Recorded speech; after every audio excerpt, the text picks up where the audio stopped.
Bienvenue à ce webinaire sur l'eczéma. Je m'appelle Marie-Josée Betté et je suis la directrice générale de Déjouer les allergies. Alors, c'est pour moi un plaisir et un privilège d'accueillir notre conférencier, Dr. Afshin Atami. Alors, bonsoir, Dr. Atami. Bonsoir, bonsoir tout le monde. Dr. Atami est dermatologue surspécialisé en pédiatrie, professeur adjoint de clinique à l'Université de Montréal et co-investigateur dans plusieurs projets de recherche. Et là, je vois Dr. Atami des cœurs qui s'élèvent. Il est à l'emploi du CHU Sainte-Justine depuis 25 ans. Ses champs d'intérêt sont les nouvelles thérapies en dermatologie ainsi que les maladies inflammatoires, dont l'eczéma. La présentation de Dr. Atami va durer une quarantaine de minutes, si tout va bien, et on va réserver une période de 15 à 20 minutes là, aux questions par la suite. Alors, si vous avez une question, je vous invite à utiliser la section Q et R pour la poser. On va tenter de répondre au maximum, bien sûr, de questions en donnant la priorité à celles qui sont courtes et qui sont d'un intérêt général. Alors, je cède maintenant l'écran et la parole à Dr. Atami. Rebonsoir tout le monde. Merci d'être là, apparemment en très grand nombre. Je suis très flatté, mais je disais à Madame Betté, c'est pas pour moi, c'est pour le sujet en fait que je pense que vous êtes là. C'est un sujet très chaud et puis ça touche beaucoup de membres, enfin, ou de la population générale évidemment.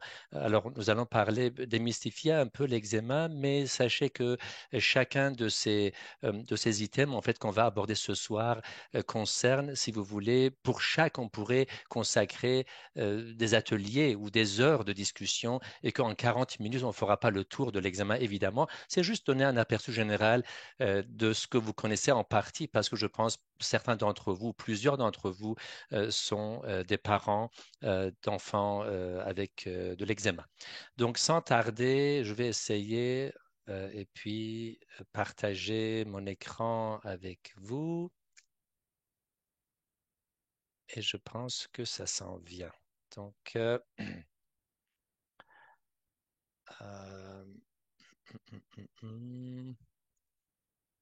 je pense que vous voyez bien, hein, Madame Betté, vous voyez bien?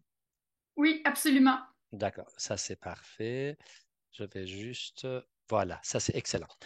Euh, D'abord, merci beaucoup aussi à Madame Betté parce que c'est rare, comme je le disais avant d'être branché, en fait, c'est rare de pouvoir avoir accès à un grand nombre, disons, de patients ou de parents de patients de cette façon. Donc, vous savez très bien que quand vous rencontrez votre médecin ou les médecins en général, passer 40 minutes à discuter tout ça, c'est presque, c'est du jamais vu. Et ça se verra pas vraiment dans notre quotidien de dermatologue, mais c'est une occasion dorée pour avoir le temps afin de discuter de ces propos qui, j'espère, très pratico-pratiques.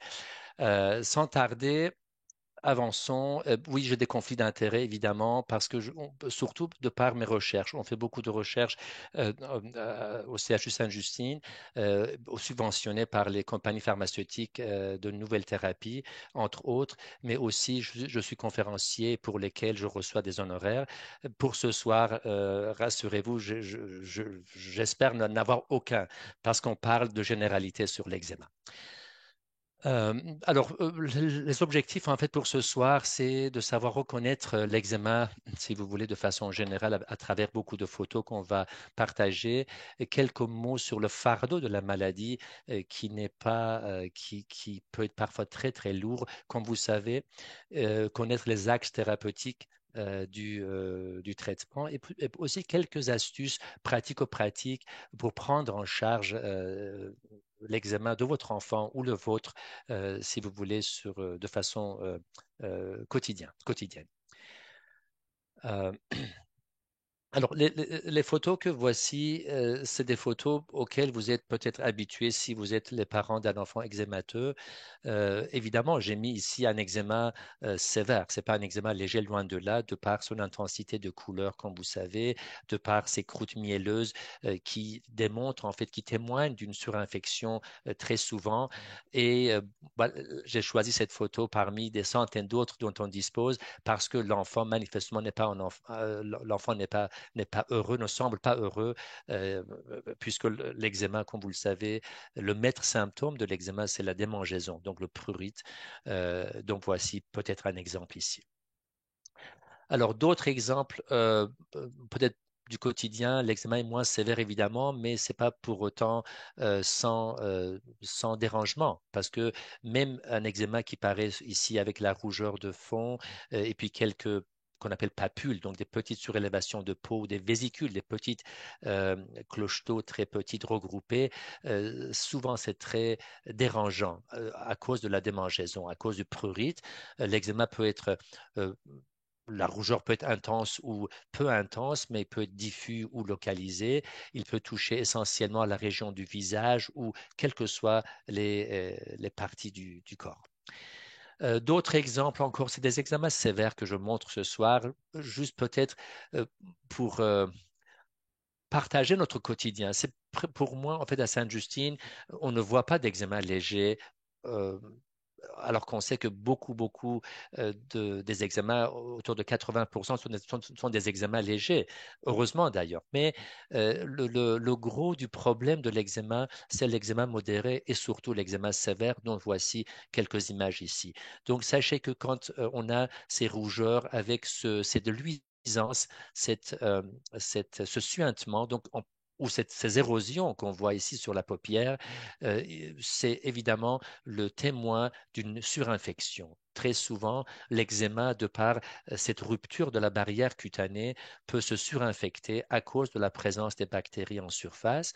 Sur cette autre adolescente, on voit cet eczéma très épaissi, donc qu'on appelle l'eczéma lichenifié ou l'eczéma d'une autre façon, mais tout ça, c'est des différentes facettes, différentes, si vous voulez, aspects cliniques de l'eczéma. Bon, c'est le même enfant, l'adolescente qu'on voyait dans l'autre image, mais avec ces squames fines, un peu argentées. Par moments, ça fait penser au psoriasis, mais ça reste quand même de l'eczéma, qui dans ce cas est très diffus, comme vous l'imaginez, et ô combien dérangeant pour cet enfant. Alors, chez cet autre enfant, oui, l'eczéma, ça dérange évidemment de par ce prurite, cette démangeaison, mais aussi ça peut gêner beaucoup chez les adolescents ou les préadolescents à cause de cette pigmentation résiduelle qui vient surtout à la fin, ou si vous voulez, ou à la fin de la phase inflammatoire. Et cette pigmentation reste longtemps. Les enfants peuvent être très dérangés, très gênés sur leur image corporelle et beaucoup viennent en fait, ne demandent pas d'enlever leur prurite, leur démangeaison, mais de faire en sorte que disons, ces taches foncées disparaissent. On voit évidemment ces taches foncées surtout chez les gens de peau de couleur, donc des peaux foncées.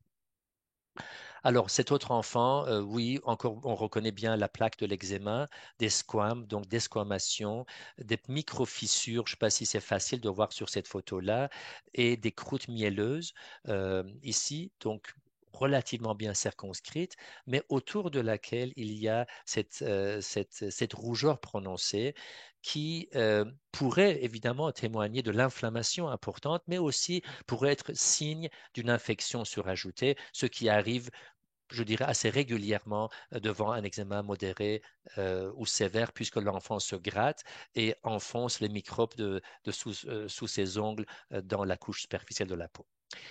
Ces autres enfants, encore une fois, puis je vais bientôt finir avec les photos, rassurez-vous, ce sont des enfants qu'on voit au quotidien.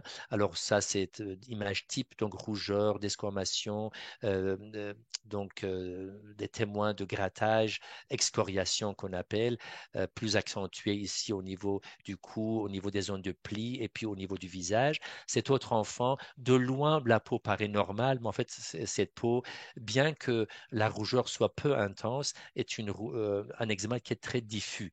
Donc, il faut s'approcher à cause de la peau un peu foncée. On ne peut pas, en fait, facilement voir cette rougeur ou cet autre enfant qui a un eczéma très diffus, bien au-delà de ce que vous pouvez voir ici et là. Encore une fois, je mis des peaux colorées pour rendre la tâche plus difficile pour les gens qui connaissent un peu moins ou moins habitués à la peau foncée. Cet enfant, de loin, oui, il y a un peu d'eczéma, on dirait ici et là, mais c'est un eczéma très, très sévère qui est très diffus, mais dont la couleur foncée de la peau masque cette rougeur prononcée qu'on peut voir ici. Cet eczéma, oui, ça paraît intense au niveau des plis, comme souvent c'est le cas, mais en fait, c'est tout le membre inférieur qui est touché par cet eczéma à 2 degrés variables. Ici aussi, donc, un autre exemple encore. J'ai mis cette photo pour montrer que bien que cette rougeur ne soit pas intense dans ce que vous voyez, la peau blanche, la peau, mettons, rosée, mais ce témoin, en fait, le témoin d'une démangeaison importante, d'un prurite important, est là avec ces excoriations, c'est-à-dire des érosions linéaires, tellement que l'enfant se gratte de façon, je dirais, intensive. Alors, ça, c'est l'image que je pense peut-être vous avez déjà rencontrée ici et là dans des conférences. On utilise souvent, une vieille image pour dire que la présentation clinique de l'eczéma change selon l'âge.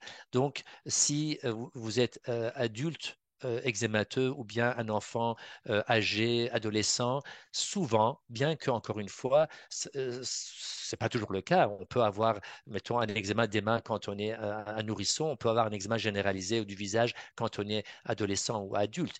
Mais en général, l'eczéma qui commence chez le nourrisson sous forme d'une atteinte importante du visage, visage et cou, et puis aussi les parties en fait de convexité des membres, devient petit à petit donc un eczéma plus diffus sur le tronc et un eczéma qui ensuite, à un âge plus avancé, se concentrer beaucoup, intensifier au niveau des plis de flexion, que ce soit les plis donc au membre supérieur ou au membre inférieur, ou bien chez l'adulte ou bien l'enfant âgé, adolescent, donc un eczéma qui est essentiellement concentré sur les mains, euh, le mamelon et aussi au niveau du visage.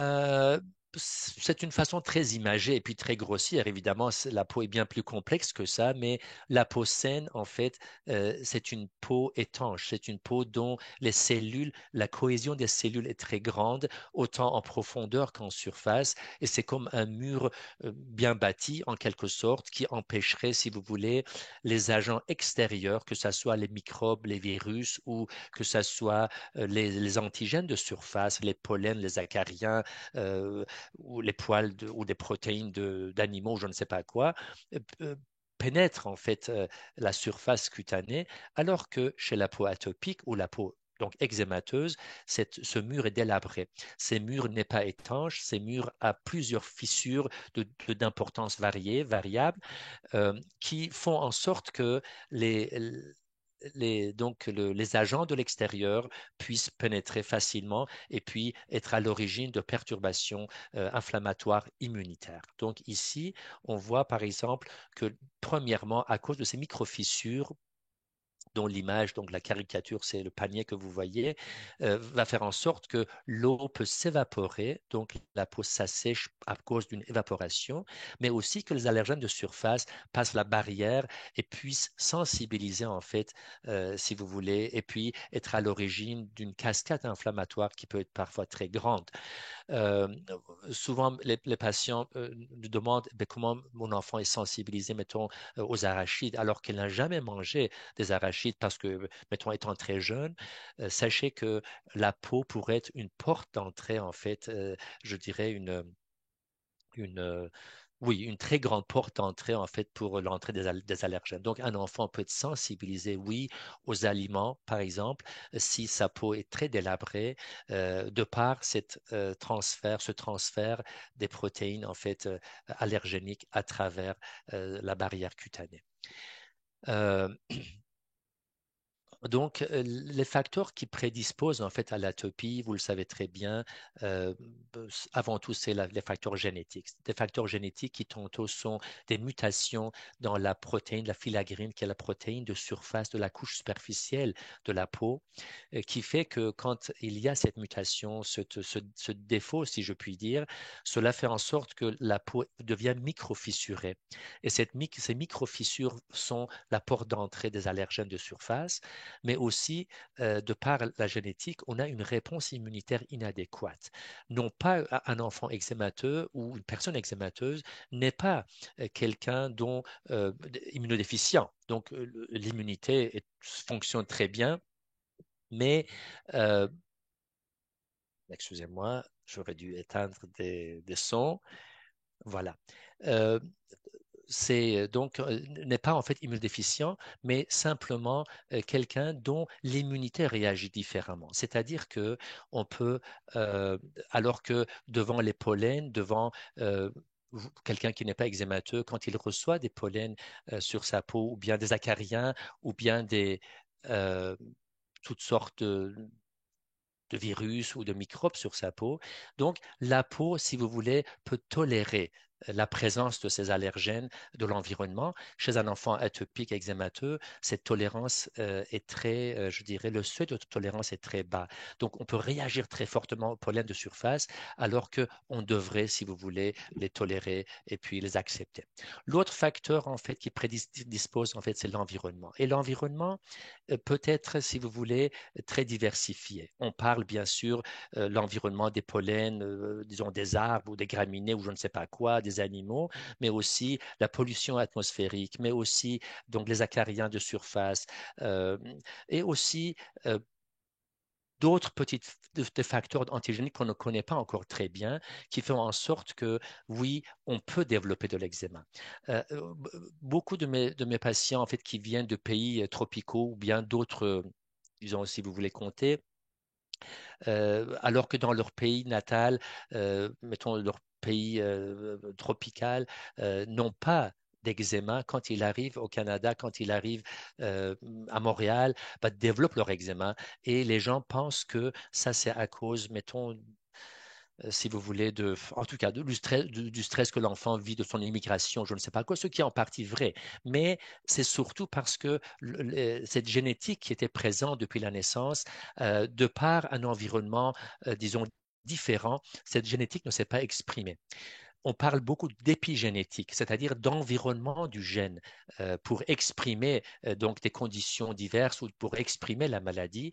Et ça, c'est un, si vous voulez, un exemple très parlant du fait que donc un enfant atopique dont la base de son problème est génétique n'a rien dans son pays natal, mettons tropical, alors que quand il vient ici au Canada, bah, développe son eczéma. Ça, c'est à cause de l'environnement. On sait très bien, je ne m'étale pas là-dessus, mais on sait très bien que par exemple, les enfants citadins ont plus de problèmes d'eczéma que des enfants ruraux, disons en dehors des grands centres, si vous voulez, urbains, pardon. Alors, vrai ou faux? Ça, ce sont des questions basées un peu sur les questions que les parents nous posent. La dermite atopique est-elle une maladie contagieuse? Est-ce que la dermite atopique est une maladie curable? Est-ce que la dermite atopique est surtout causée par les allergies alimentaires? Et je pense que beaucoup d'entre vous sont intéressés d'entendre, ou peut-être que vous savez déjà la réponse, je ne sais pas. Est-ce que les crèmes de cortisone sont dangereuses chez le jeune enfant, ou est-ce que les bains quotidiens assèchent la peau chez un enfant avec l'eczéma? C'est sûr que, et puis j'entends beaucoup de personnes qui viennent dans nos cliniques, en fait, donnent un bain une fois par semaine en pensant que, évidemment, ceci est un problème pour déclencher l'examen. Mais on en parlera dans un instant là-dessus. Rassurez-vous, le bain est tout à fait sécuritaire. On en parle dans un instant. Donc, bon, c'est quoi l'eczéma? L'eczéma est une éruption inflammatoire caractérisée par la présence de rougeurs, papules, vésicules. C'est des noms un peu savants, mais juste pour dire que c'est des placards inflammatoires basés sur une peau sèche avec surtout et très souvent associé de prurite, de la démangeaison chez des patients de peau sensible. C'est une maladie récidivante et surtout une maladie chronique. Ne pensez surtout pas que si vous allez rencontrer le bon médecin, il ou elle vont vous prescrire le bon traitement et puis en une fois, le problème sera résolu. Non, c'est une condition chronique, mais qui heureusement tend vers l'amélioration avec le temps ou avec les années. On en parlera dans un instant. Donc, la prévalence de la dermite atopique ou de l'eczéma est autour de 1 sur 5. Quand j'ai commencé disons, ma formation en dermatologie il y a maintenant 25-30 ans, on parlait de 5% des enfants qui étaient atteints de l'eczéma. Puis on a parlé de 10%, puis c'est devenu 15, puis c'est devenu 20. Là, on parle encore de 20, voire 20-25, au même titre que les autres maladies, je dirais, dysimmunitaires, au même titre que l'asthme, l'allergie alimentaire, au même titre que, enfin, je ne rentre pas dans le détail d'autres maladies dysimmunitaires, mais même le psoriasis, enfin tout ça, ce sont des conditions qui, on pense, à cause peut-être de l'environnement, à cause de cette épigénétique qui est changée, modifiée, sont en train d'augmenter en prévalence et en fréquence. Donc, ça débute, bien sûr, l'eczéma débute surtout avant l'âge de 3 ans dans 80% des cas. Donc, et puis, à l'âge de 8 ans, l'eczéma est résolu, heureusement, dans 80% des situations. Et cependant, cela peut perdurer à l'âge adulte. 10 à 15% des eczémas vont aller vers l'âge adulte. Et puis, comme je vous disais, l'incidence est à la hausse. On va parler de 5 axes thérapeutiques du traitement, euh, qui comprend en fait le traitement de la sécheresse, de la prise en charge de la sécheresse, le traitement des crises inflammatoires, donc de l'eczéma, de soulagement de la démangeaison, et puis de la prévention des infections cutanées qui sont fréquentes dans l'eczéma, et aussi de la réduction des facteurs aggravants autant que possible. Les traitements préventifs de la xérose ou donc de la sécheresse, évidemment, c'est l'hydratation. Il arrivera un jour, et j'espère, peut-être je le verrai, peut-être que je ne le verrai pas, mais où on arriverait idéalement euh, faire des manipulations génétiques de surface pour changer, si vous voulez, la nature de l'épiderme ou de la peau d'un enfant qui a cette mutation génétique ou bien ce défaut, si vous voulez, immunitaire. Mais on est encore loin de ces choses-là. Euh, mais en attendant, il faut hydrater la peau. Il y a différentes sortes, différentes forces. Il faudrait renforcer cette barrière cutanée et pour, si vous voulez, à la fois diminuer l'évaporation cutanée, mais aussi empêcher, comme je vous disais, la pénétration de ces antigènes de surface. Il y a différentes choses, évidemment, pour jouer le rôle de la barrière cutanée, qui sont les onguents, les crèmes ou les lotions. Les lotions ne sont pas très souhaitées dans le cadre de l'eczéma, puisque ils sont c'est des composés en fait euh, alcoolisés ou à base d'alcool qui peuvent être même parfois asséchants ou surtout irritants pour un enfant eczémateux. Souvent, ça chauffe la peau quand vous appliquez. Les onguents sont évidemment notre choix chez le jeune enfant de bas âge. Les adolescents, enfants plus âgés détestent le onguent tellement que c'est collant, c'est pas agréable, ça tache les vêtements. Mais ça pourrait être donc quand même un produit intéressant pour le jeune enfant. Et puis c'est aussi intéressant pendant l'hiver, évidemment. L'été, c'est un peu dérangeant avec la chaleur, alors que les crèmes sont la grande, si vous voulez, notre arme principale pour combattre la sécheresse de la peau. Alors, on dit toujours d'hydrater la peau de façon quotidienne et régulière, au moins une fois par jour. Je sais que certains parents sont très, très assidus là-dessus, puis le font 3, 4, 5 fois.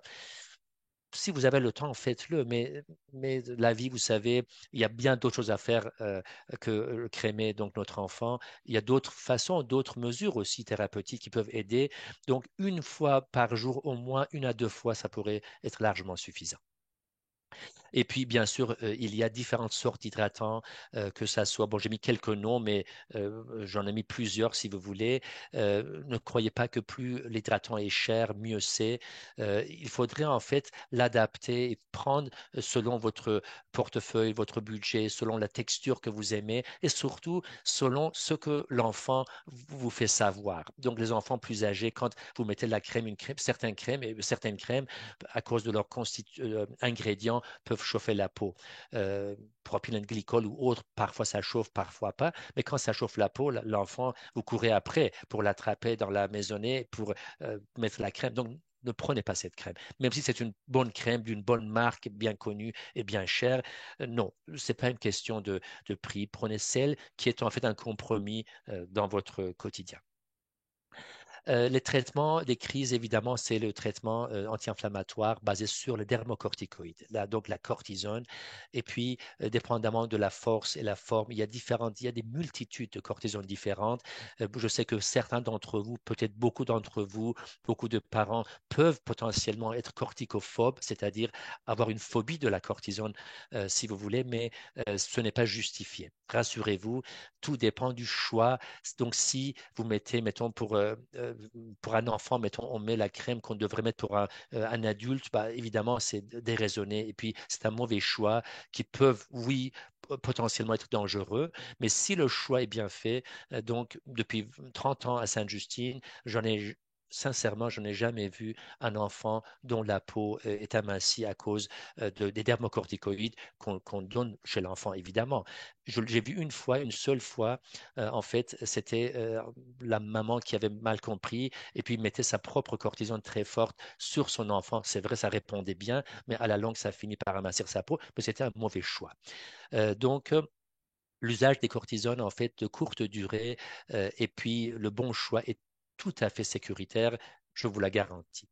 Après, il y a les inhibiteurs de calcinurine qui sont de Protopic ou LIDL ou un autre médicament que je ne cite pas, si vous voulez, sont des choses intéressantes, non cortisonnées, que je réserve surtout pour la zone des plis et du visage, et puis qui pourrait aussi être, si vous voulez, un traitement d'entretien. Donc, un enfant qui fait souvent des eczémas au niveau des plis, par exemple, pour ne pas faire des crises souvent, on leur dit, écoutez, éteignez le feu de l'eczéma avec la cortisone pour quelques jours. Ensuite, prenez, mettons, ces inhibiteurs de calcinurine 2 fois, 3 fois par semaine sur toute l'année, qu'il y ait ou pas d'eczéma. Ceci permet à la fin, et puis là, c'est prouvé noir sur blanc qu'à la fin de l'année, on aurait mis moins de cortisone sur notre enfant et moins de crises, évidemment, parce que ça a été en partie contrôlé.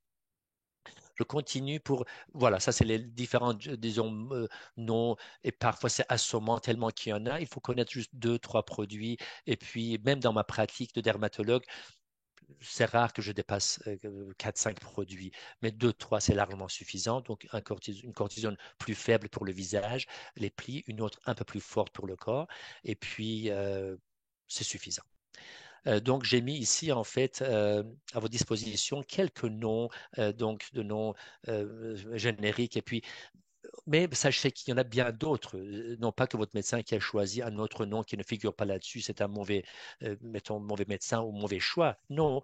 Mais en gros, chez l'enfant, c'est très facile. Donc, on priorise bien sûr les lotions ou les huiles pour la région de la tête. Et puis, pour le corps, au niveau du visage et des plis, donc, on va aller à des cortisons plus faibles, donc de classe 6 et 7, et pour des classes plus fortes, on les réserve au niveau du corps, si vous voulez, mais je ne détaille pas là-dessus. Ça, c'était plutôt un topo que j'avais fait pour les médecins, mais ça pourrait être intéressant pour certains d'entre vous aussi. Alors, quand et comment utiliser le dermocorticoïde, c'est dès les premiers signes d'inflammation. Il ne faut pas attendre, dire, oh, j'ai peur, je vais mettre de la crème hydratante. OK, mettez votre crème hydratante, mais dès que vous voyez que ça, ce n'est pas suffisant et qu'on tombe dans la rougeur et la démangeaison, il va falloir aller au dermocorticoïde. Plus vous le faites vite, mieux c'est parce que vous allez juguler le problème beaucoup plus facilement et plus rapidement. Donc, on traite la poussée jusqu'à ce que tous les signes soient disparus. Ne faites surtout pas par parcimonie, par peur de faire du mal et tout ça, mettre un jour, puis 2 jours, puis après. En fait, en faisant ça, vous courez toujours après la crise. La crise n'est pas maîtrisée, et vous la diminuez, mais en fait, le feu est toujours, le brasier est toujours là, et puis ça prend au moindre, si vous voulez, 2, 3 jours plus tard. Alors, il vaut mieux traiter de la façon adéquate, 1 à 2 fois par jour, jusqu'à ce que vous voyez que la peau devienne normale complètement, et puis quitte à continuer 2, 3 jours de plus. Ça, c'est un des protocoles faciles que je donne à mes patients, mais ça pourrait, il y a d'autres protocoles aussi, des gens qui disent, écoutez, 1 fois par jour pendant, mettons, 10 jours, puis un jour sur deux pendant un autre 10 jours. C'est une autre façon de faire. Il y a différentes choses, mais ça, c'est un protocole, je dirais, assez facile à suivre. Donc, il faudrait bien sûr appliquer la quantité suffisante et c'est l'erreur que beaucoup de parents font. C'est par peur des corticaux, ils mettent très peu. Sachez que l'unité du bout du doigt, c'est très facile à respecter. Donc, comme vous remarquez ici, donc le bout de votre doigt, donc c'est comme la pâte dentifrice, là, quand on vous mettez sur la brosse, c'est comme ça, c'est pour deux surfaces de main. Voyez-vous? Alors imaginez, mettons, un enfant je dis ça comme ça, de 3 mois, 4 ou 5, 6 mois. Donc, c'est un enfant qui, en gros, sa surface du membre supérieur, c'est deux surfaces de main. Alors, en mettant juste une unité du bout du doigt, vous allez pouvoir combler et puis aller sur tout le membre supérieur. La même chose pour l'autre membre ou le tronc, ou ainsi de suite. Donc, une unité du bout équivaut à deux surfaces de main. Alors ça, j'ai mis ça aussi, mais c'est un peu plus complexe. Enfin, ça paraît plus complexe, mais c'est pas compliqué. Juste pour donner, si vous donnez une quantité, en fait, qu'on mettrait, mettons, la face et le cou pour un enfant, un nourrisson, bah, c'est une unité du bout du doigt. Donc, comme je vous disais, une autre unité pour le membre supérieur, ainsi de suite. Mais bon, ça donne, ne soyez pas, je dirais, obsessif compulsif là-dessus. Donc, mettez généreusement, si le choix est bien dans la corticoïde, beurrez et puis aller sur toute la surface. Même si vous dépassez un peu sur la peau d'allure normale, c'est pas la fin du monde. Donc, j'ai mis ça pour dire que oui, la poussée, donc ici au sommet, c'est la poussée de l'eczéma. On la traite avec la corticoïde matin et soir ou une fois par jour si c'est une molécule plus forte. Ensuite, quand c'est au début de la crise ou après le gros de la crise, pardon, on pourrait par exemple mettre la cortico le matin, puis le protopique ou Elidel ou d'autres molécules semblables le soir. Et puis après, comme je vous disais, pour certains qui font d'eczéma, chronique et puis très, je dirais, souvent avec des poussées et tout ça, c'est pas mauvais de mettre 2 à 3 fois par semaine, donc dérivés de non cortisonnés, si vous voulez, au niveau des zones habituelles de l'eczéma. Ça va de soi, il faudrait bien sûr mettre un émollient, donc une crème émolliente de façon continue tous les jours. Alors, il faudrait soulager la démangeaison. La démangeaison se soulage, entre autres, si vous êtes compliant sur le traitement. Si vous gérez l'inflammation, la démangeaison va s'améliorer en grande partie. Parfois, on applique des compresses humides ou des barbouillettes ou carrément un pyjama mouillé. Je le fais de moins en moins parce que maintenant, on a à notre disposition des médicaments plus intéressants, systémiques, dont je parlerai dans un instant. Mais il ne faut pas que l'environnement soit très chaud parce que la chaleur génère de la transpiration et de là, ça irrite beaucoup la peau et ça démange énormément, comme vous le savez très bien. Et puis, parfois, on a recours à des antihistaminiques par la bouche. Mettez pas les antihistaminiques en crème car souvent, c'est allergisant. Donc, pourquoi l'eczéma de mon enfant est sévère? L'eczéma peut être sévère à cause d'un problème d'observance thérapeutique. Quand on ne fait pas de la bonne façon, si vous voulez, donc ces traitements-là, à cause des parents, à cause des médecins ou à cause des pharmaciens. Mais je ne m'étale pas là-dessus, c'est tout un sujet. On pourrait peut-être un jour, si enfin vous voulez, s'il y a une demande, on pourrait en parler. L'exemple peut être sévère à cause des complications, notamment infectieuses. Ça peut être présent à cause des facteurs aggravants tels que les allergies alimentaires, quand il y en a, ou des aéroallergènes, ou présence d'un animal de compagnie qui en fait met le feu aux poudres. Alors, le fardeau de la maladie, vous le savez, pour les gens, pour les parents dont l'enfant a un eczéma sévère, c'est un très gros fardeau. Ce fardeau est en partie, si vous voulez, généré à cause des infections itératives et fréquentes. Donc, pourquoi? Parce que le Staphylococcus aureus, c'est le microbe, c'est la bactérie de surface de la peau.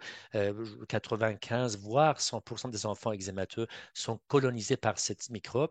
Et puis très vite, dès qu'il y a une barrière rompue, la microbe peut rentrer et donner naissance à ces vésicules, ces suintements, ces croûtes mielleuses qui témoignent de l'infection. Cet autre enfant, alors ça pourrait être de l'infection bactérienne, comme ça pourrait être de l'herpès, parce que c'est aussi donc un autre pourvoyeur, si vous voulez, de surinfection. Et puis ici, bon, d'autres enfants, j'ai mis des photos de l'infection, encore une fois, des croûtes mielleuses, des suintements, des érosions, la même chose, la peau pleure, des fissures la peau est mouillée, l'eczéma est mouillé, c'est plus un eczéma sec. La même chose ici, parfois on a des bulles, comme vous voyez ici, des cloches d'eau. Là, c'est manifeste, évidemment, c'est de l'eczéma infecté. Et puis, d'abord, comment on prévient l'infection? Par des bains courts, des bains de 5 minutes tous les jours. Ça enlève la charge bactérienne de la peau. On garde les ongles de l'enfant courts et propres. Et puis, se laver les mains avant d'appliquer les traitements parce que si vous avez les mains pas propres, vous étalez la microbe encore plus. Et puis, ne pas contaminer les contenants parce que parfois, quand vous mettez la crème hydratante, certaines, heureusement, sont des pompes, d'autres, c'est des pots. Alors, quand vous mettez la main dans la peau, en fait, vous avez mis les bactéries dans un milieu de culture. Donc, à force, ça va devenir un milieu de culture encore plus enrichi. Donc, il y a plein de microbes dedans. Donc, c'est toujours bien de prendre avec une cuillère ou à la rigueur, lavez-vous les mains ou il y a des parents qui mettent des gants avant d'utiliser tout ça. C'est des petits moyens, mais ça peut avoir son importance. Et puis aussi, quand l'infection est présente, qu'est-ce qu'on fait? On a recours aux antibiotiques topiques, parfois aux compresses humides qui enlèvent, si vous voulez, ces croûtes mielleuses, mais aussi aux antibiotiques péros, c'est-à-dire par la bouche, et puis aussi parfois nécessité de faire des cultures bactériennes auprès de votre médecin ou infirmier praticien. Alors, ça, une autre infection très fréquente chez l'enfant eczémateux, évidemment, c'est le molluscum contagiosum. C'est tout un chapitre, j'en parle pas, mais la bonne façon de l'enlever, c'est vous-même. Rendez-vous autonome en ayant recours à ces spéculums d'oreille. C'est très facile de s'en servir. Et pour le savoir, on a mis sur le site de Sainte-Justine, en fait, euh, donc une vidéo très intéressante par rapport à tout ça, de vous montrer comment vous en débarrasser des molluscums, 3, 4 à la fois par jour, et puis au bout de la semaine, il n'en reste plus rien. Donc Google, CHU Sainte-Justine, molluscum, vous tombez sur la vidéo. Alors, sachez que l'impact de la dermatite atopique, c'est un effet domino qui commence en fait par, donc c'est sur la peau sèche et tout ça, mais beaucoup, beaucoup par la démangeaison. Donc, c'est une maladie chronique. Il y a beaucoup de démangeaisons et qui génèrent en fait toute une ribambelle de complications qui sont par exemple un manque de sommeil. Donc un enfant qui ne dort pas bien, c'est un enfant qui n'est pas en forme, si vous voulez, le lendemain. Quand il n'est pas en forme à l'école, il dort sur, disons, sa table. Et puis son niveau scolaire peut baisser. Donc ça génère de stress. Donc tout ça, c'est un cercle vicieux, donc un effet domino. J'ai mis ce diapo, non pas pour reprendre les choses que j'ai déjà dit, mais surtout pour dire que 80% des examens sont légers. Donc, heureusement, c'est 8 fois sur 10, crème émolliente, petite cortico, fini le problème, et puis l'enfant grandit, le tout disparaît. Mais dans 10% des cas, on parle d'eczéma modéré et dans 10% des cas, l'eczéma sévère. Et quand on parle du fardeau de l'eczéma, c'est essentiellement, en fait, c'est le cas des enfants avec eczéma modéré et sévère. Et puis, comme je vous ai dit, il y a un enfant sur 5, sur 4 a de l'eczéma. Pour ce fardeau, en fait, vous verrez beaucoup, hein. Il y a beaucoup, beaucoup de littérature, des centaines, pour pas dire des milliers, je veux dire des centaines pour pas exagérer, des centaines d'articles scientifiques sur ce fardeau qui va de pair la qualité de vie, en fait, si vous voulez, plus l'eczéma est sévère, plus l'eczéma est intense, plus la qualité de vie est perturbée. Et ça à tous les niveaux, que ce soit, si vous voulez, la santé physique, donc on a parlé, donc des infections, des démangeaisons, grattage, sommeil perturbé, hospitalisation, que ce soit la santé mentale.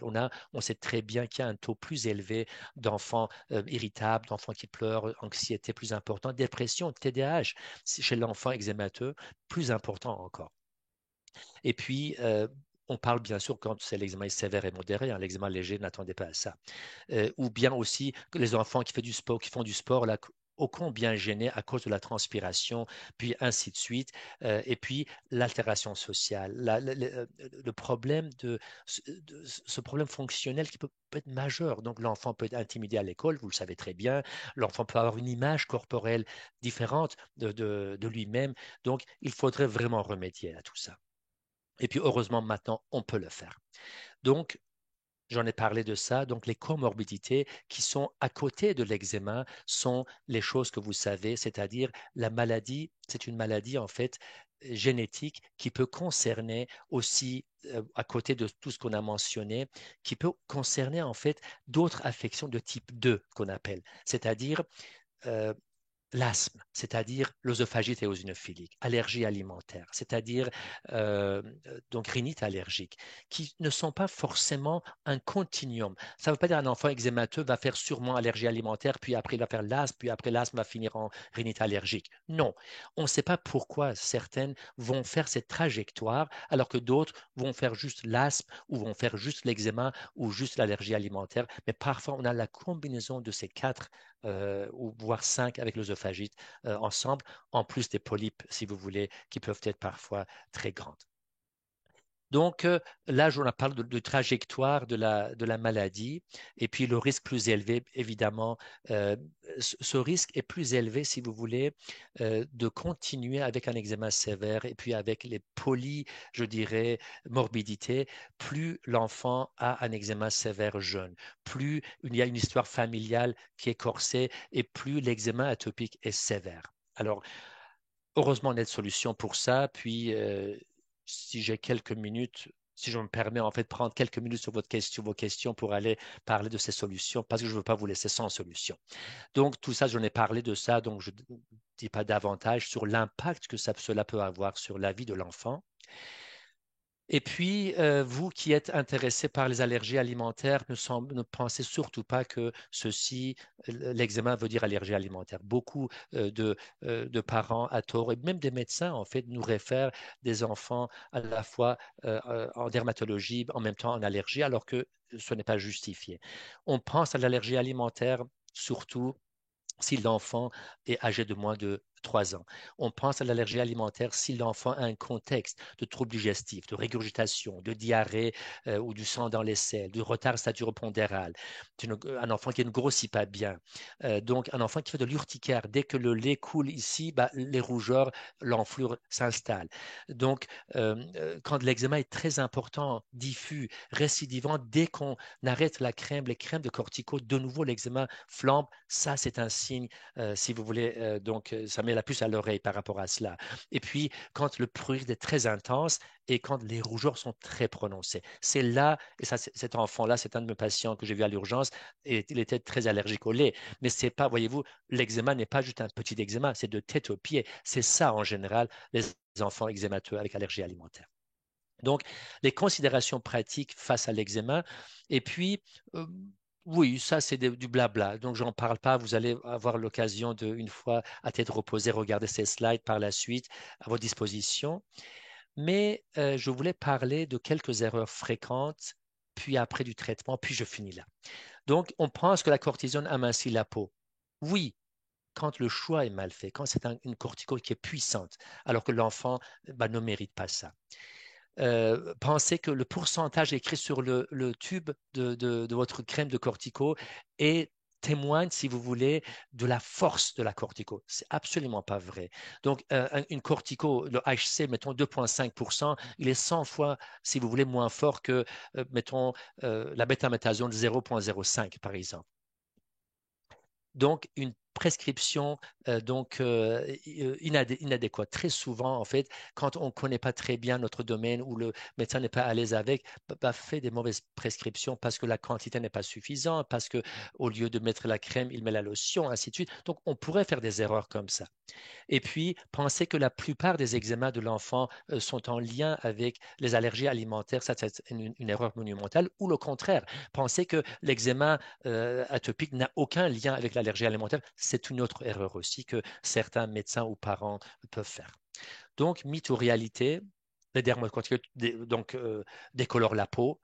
En fait, ça peut décolorer la peau, mais en fait, mais c'est transitoire à cause de l'effet inflammatoire. Une fois que l'inflammation est partie, la peau peut être décolorée. Et puis, les dermocorticoïdes affinent la peau, je vous en ai parlé, non, quand la molécule est bien choisie. Il est impossible d'aller à la piscine si vous avez de l'eczéma. C'est pas vrai. Donc, c'est vrai que le chlore attise le feu, pour certains enfants. Donc, il suffit de bien contrôler l'inflammation premièrement, ensuite donner la douche après la piscine et puis mettre la crème hydratante si c'est possible. Et puis, bon, ça, je suis passé à travers. Et il faudrait parfois recourir, si vous voulez, dépendamment de la clinique, il faudrait aller vers les traitements systémiques. Et je veux conclure avec ça, Madame Betté, si vous permettez. C'est bon, ça, j'ai mis ça aussi pour dire que la dermatite atopique est une maladie contagieuse. Évidemment, non, il n'est pas contagieuse, sauf quand il est infecté. C'est une maladie en fait curable. Je peux dire non, mais c'est une maladie très bien contrôlable à l'heure actuelle. Donc, DA est surtout causée par les allergies alimentaires. Évidemment, non. Dans certains cas, oui, mais souvent non. La crème de cortisone est dangereuse chez le jeune enfant. On a dit que non, à cause, bien sûr, il faut bien choisir. Et les bains quotidiens assèchent la peau chez un enfant avec la DA. En fait, oui, s'ils sont prolongés, mais si vous donnez un 5 minutes, c'est même bénéfique. Ouais, voyez-vous, ça fonctionne. Alors, c'est très bien. Je suis très heureux que ceci fonctionne. Mais comme on n'a pas le temps, bah, on mettra ça à votre disposition si vous voulez, sur le indirect, si je puis dire.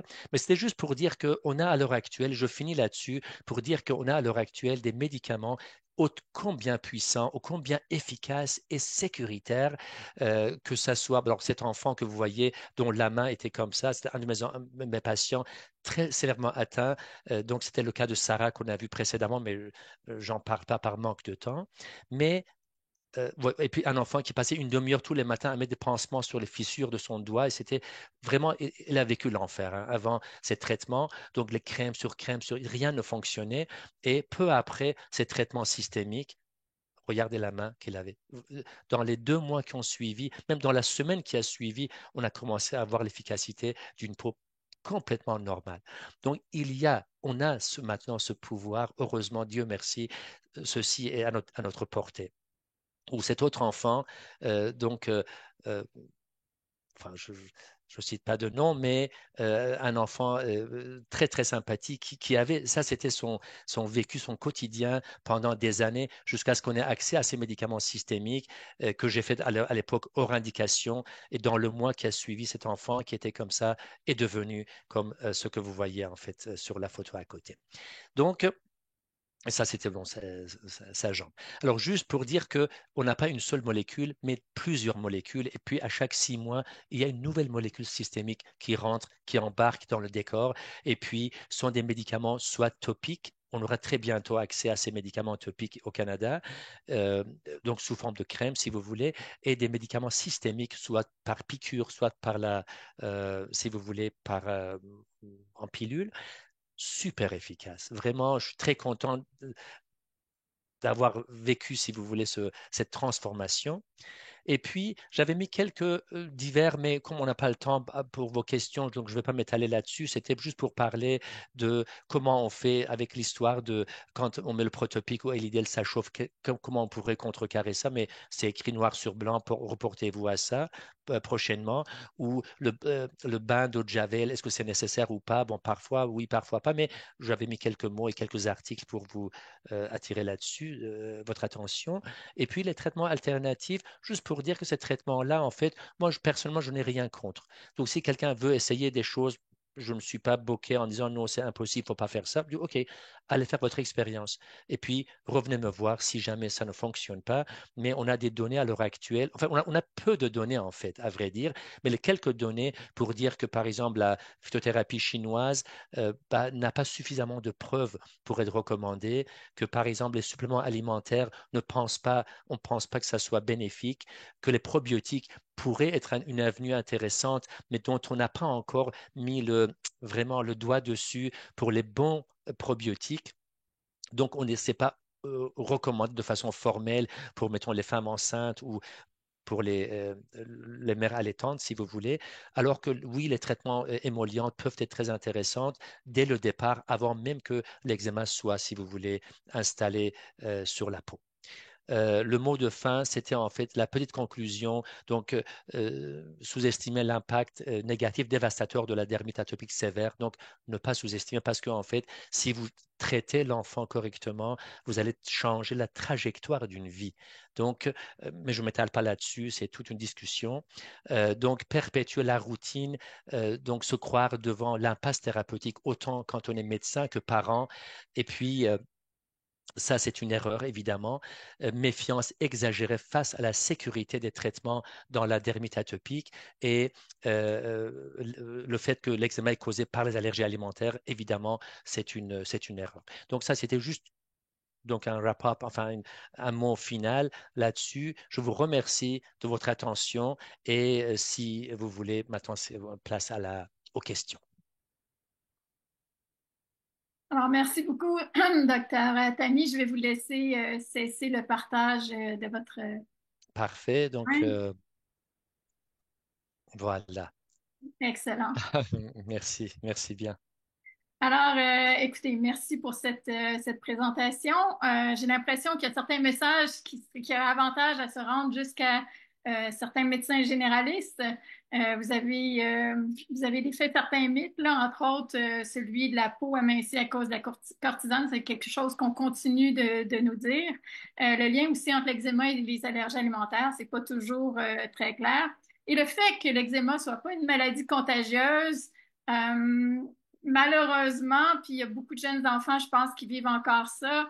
Il y a comme une crainte de leur prendre leur tenir la main, leur prendre la main, et ça brise le cœur parce que des gens ont l'impression qu'ils vont attraper l'eczéma comme ça, mais c'est pas le cas. Alors, quelques messages que j'ai retenus à travers l'ensemble des informations que vous nous avez données. On va maintenant donc passer à la période de questions. Si ce n'est pas déjà fait, j'invite les gens à soumettre leurs questions dans la question Q et R, mais pour dire le vrai, il y en a déjà une quinzaine. On avait promis, docteur Atami, une quinzaine au minimum 15 minutes pour les questions. Alors, si vous êtes d'accord, on pourrait peut-être dépasser de 5 minutes ce webinaire pour essayer d'en faire le plus possible. De mon côté, ça va. Excellent, merci beaucoup. Alors, la première question, vous y avez répondu. Y a-t-il un lien entre l'eczéma et les allergies alimentaires? Donc, Bon, c'est ça. Parfois oui, parfois pas, dépendamment. Et tout eczéma n'est pas d'origine alimentaire, évidemment. Et puis l'allergie alimentaire, comme je vous disais, à cause de la génétique, est une comorbidité. C'est-à-dire que c'est pas que l'allergie alimentaire a causé l'eczéma ou l'eczéma a causé l'allergie alimentaire, mais l'enfant est prédisposé à cela, surtout pensez-y, devant un eczéma sévère dont j'ai donné quelques caractéristiques. Donc en bas de l'âge de 3 ans, surtout, on peut voir chez l'enfant plus âgé aussi, évidemment, mais c'est l'eczéma sévère qui doit mettre la puce à l'oreille pour éventuellement chercher une allergie alimentaire sous-jacente par différentes façons, ou en tout cas référer à nos bons collègues allergistes. excellent. Deuxième question, est-ce qu'il y a une façon particulière de traiter l'eczéma autour des yeux? Mhm. Alors, premièrement, bon, il y a différentes choses à dire là-dessus. En effet, on n'aime pas trop mettre la cortisone autour des yeux. C'est pas grave hein, d'en mettre. Je dis souvent mettre 3 jours mettons, des onides, onguents ou crème ou des classes faibles de cortisone, ça n'a aucune importance. C'est pas grave du tout. Et puis l'enfant n'aura jamais de glaucome ou de cataracte, si vous voulez, si vous mettez juste sur quelques jours pour éteindre le feu.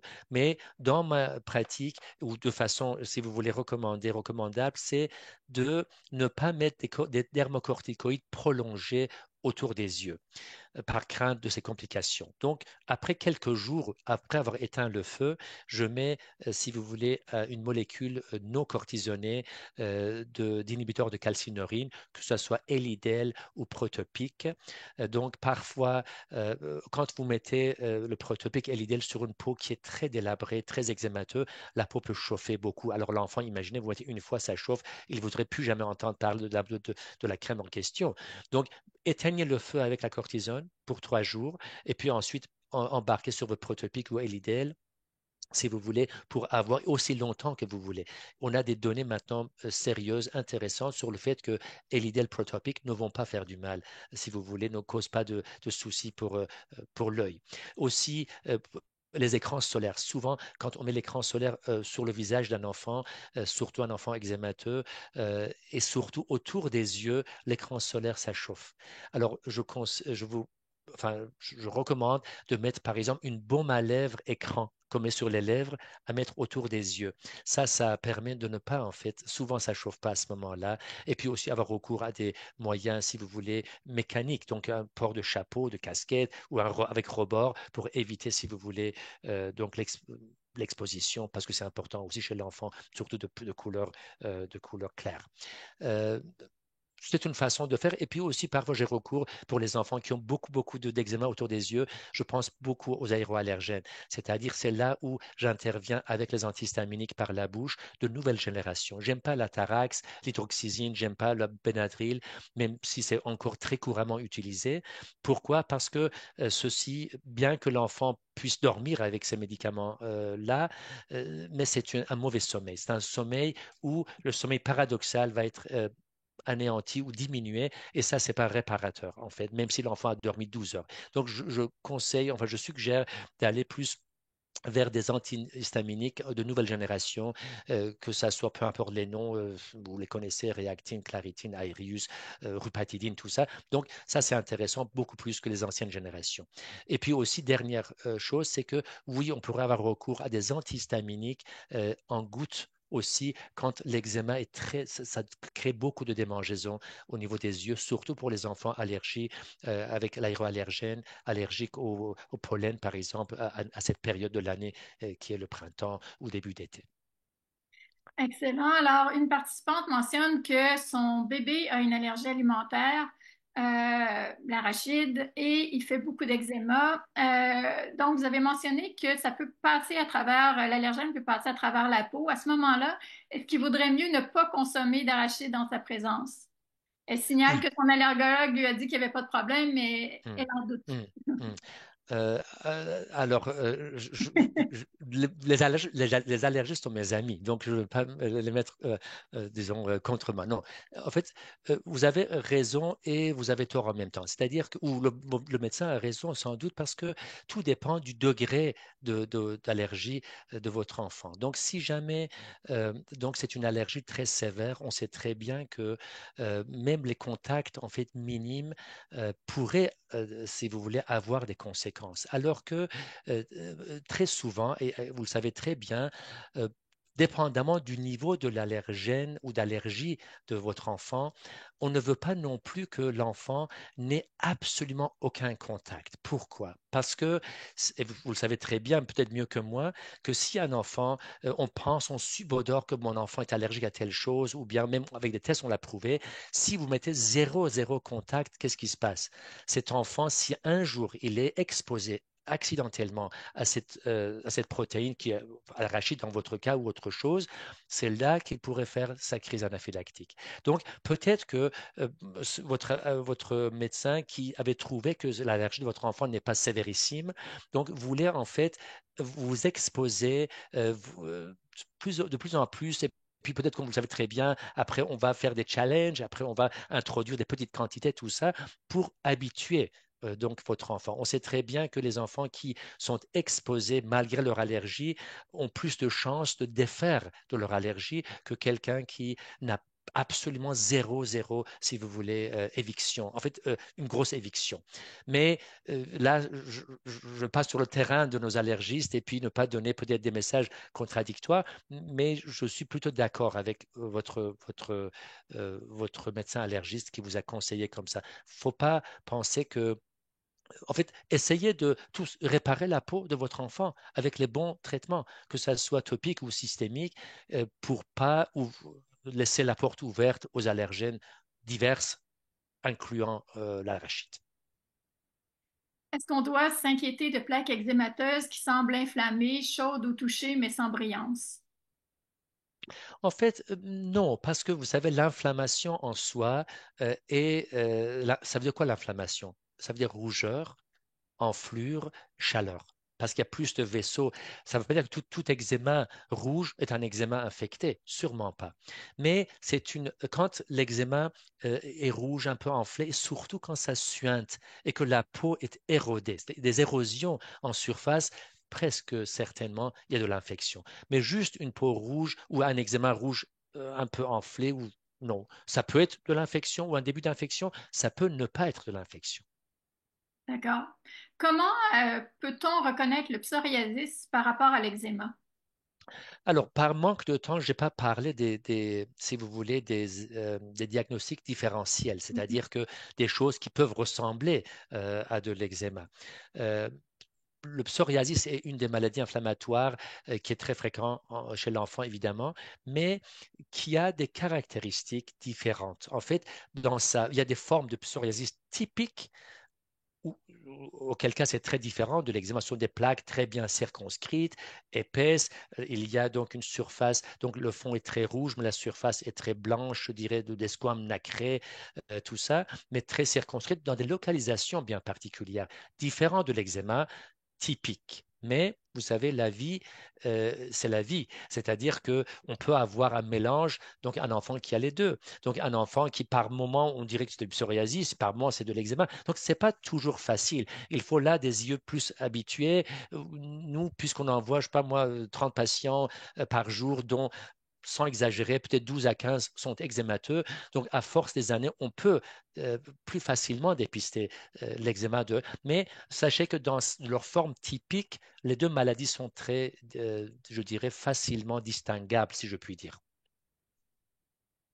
Vous avez mentionné pour la cortisone une utilisation de courte durée. Alors, un spectateur ou un participant s'inquiète. Courte durée, c'est combien de temps? Ça fait Mhm. plusieurs mois qu'il en met suite aux recommandations de sa dermatologue.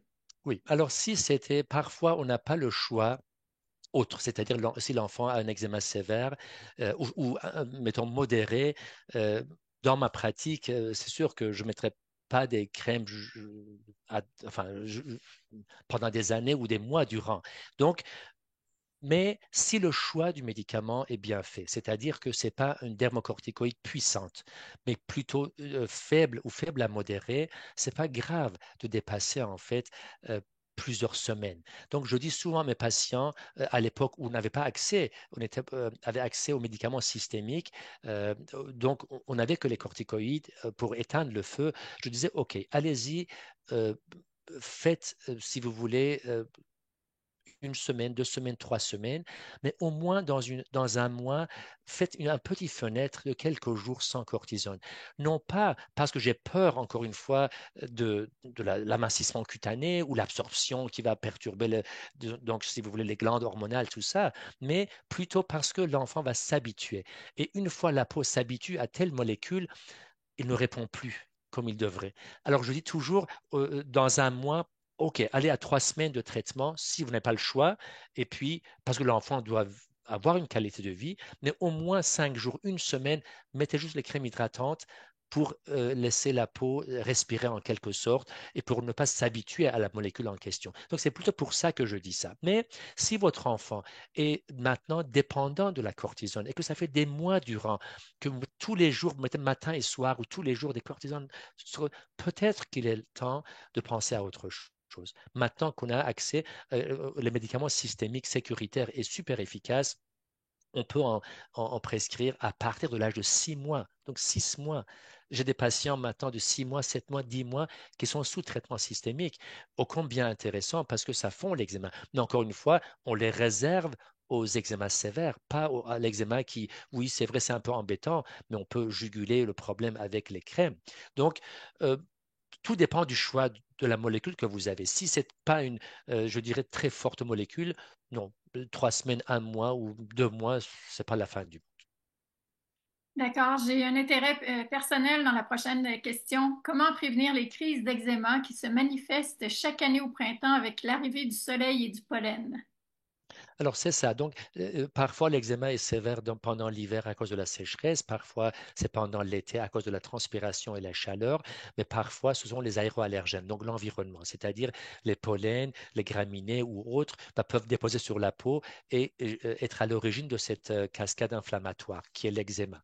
Donc, vous pourriez en fait préparer le terrain. Alors, tout dépend. Si c'est encore une fois, l'enfant est sévèrement atteint pendant ces 3 mois de printemps-été ou ces 6 mois de, disons, de chaleur ou je ne sais pas quoi, si c'est très sévère, très vite maintenant, je passe aux médicaments systémiques pendant 6 mois, puis j'arrête, puis je reprends, j'arrête, ainsi de suite, avec une grande sécurité.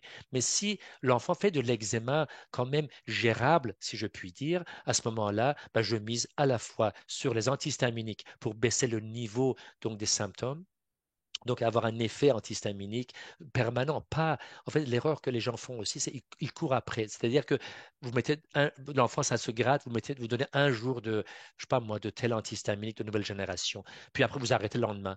Puis après, 2 jours après, vous en donnez encore. Puis après, donc ça permet de ne pas avoir un niveau stable d'antihistaminique. Donc, moi, je dirais pour votre enfant qui a, ou bien vous-même qui avez ce problème au printemps de façon continue à cause des, je sais pas moi, des graminées ou à cause des pollens. Donc, prenez l'antihistame tous les jours pendant 3 mois et c'est pas grave, c'est très sécuritaire.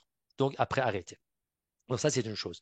Ensuite, comme je vous disais quand je parlais de l'eczéma, essayez d'être un peu proactif, c'est-à-dire que n'attendez pas que l'eczéma s'installe de façon intense. Dès qu'il y a les premiers signes de rougeur, démangeaisons et tout ça, traitez tout de suite. Donc, avec les dermocorticoïdes pour commencer. Et puis, si c'est un problème plus chronique, comme je vous disais, la combinaison de dermocorticoïdes et des médicaments d'autres non cortisonnés tels que Protopic ou Elidel, c'est-à-dire, ou bien d'autres qui vont arriver sur le marché, le Zorif par exemple, ce qui est intéressant aussi.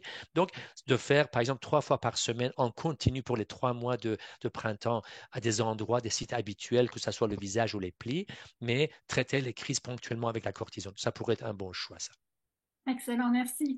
La question suivante concernait les probiotiques et la question de savoir s'il y avait des données probantes pour le traitement et prévention de l'eczéma, mais vous y avez répondu dans votre présentation. La réponse, c'est non, il n'y a pas de données probantes à l'heure actuelle. Non, mais peut-être l'avenir, non pas que enfin, va prouver le contraire, mais il y a de la place. C'est sûr qu'il y a quand même des données intéressantes, mais vous savez, même quand on croit sur un article, ah, enfin, on a trouvé, ben, 3 mois plus tard, l'autre article dit non, non, en fait, ça marche pas et tout ça. Donc, on est encore, si vous voulez, c'est pas tranché, mais il y a, je pense, l'avenir quand la science avancera sur, enfin, sur ce topic, sur ce sujet des probiotiques avec un peu plus de technique, si vous voulez, pour les mettre en évidence, pour choisir. Il y en a plusieurs probiotiques. Il faut choisir, trouver enfin le bon. Je pense qu'il y a de l'avenir là-dedans, mais pas maintenant.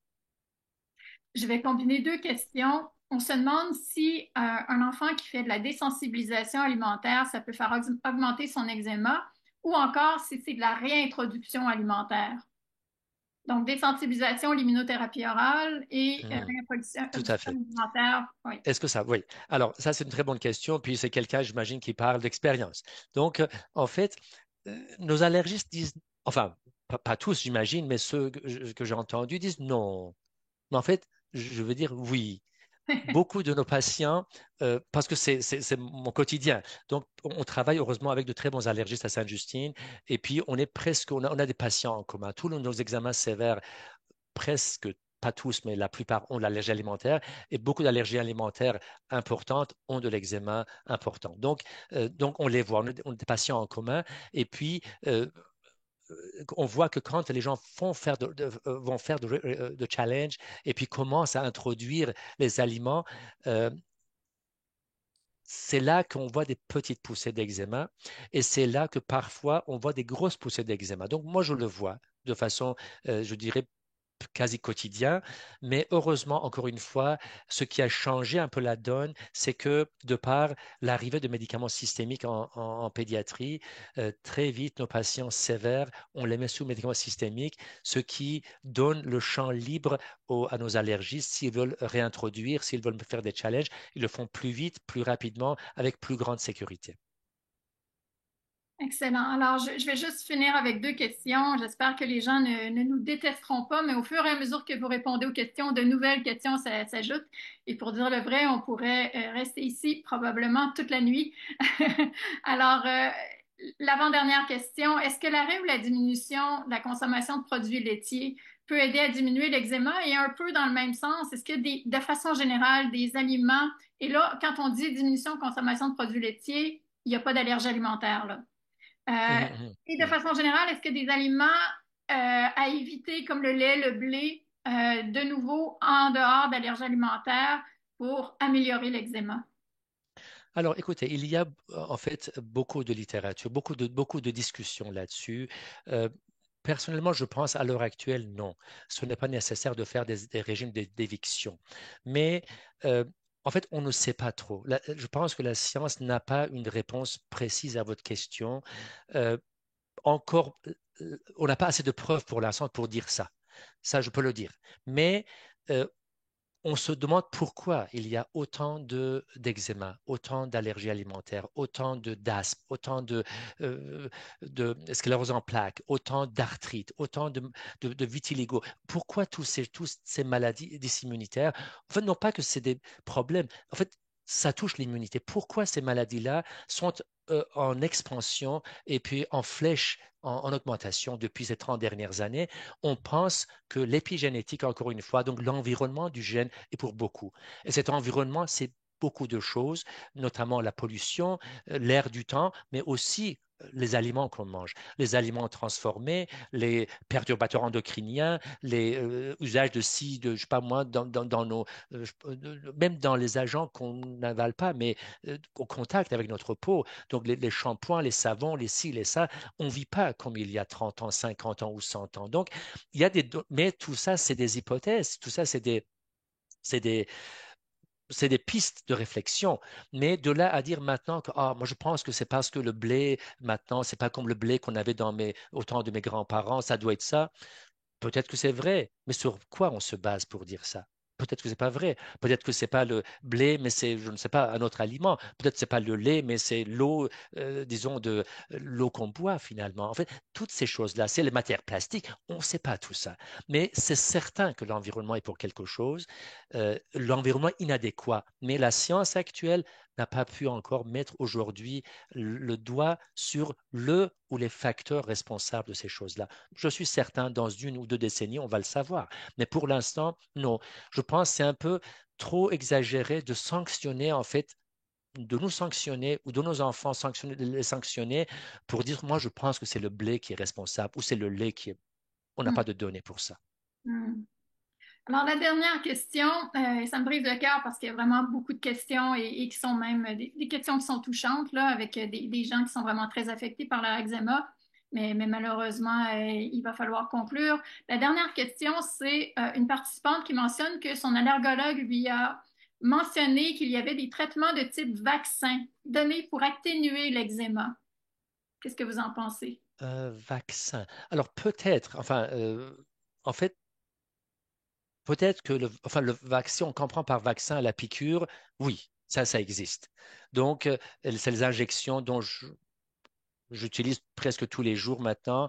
Ce sont des médicaments qui, très sécuritaires, très intéressants, dont on pourrait se servir à partir de l'âge de 6 mois, en tout cas ici au Canada.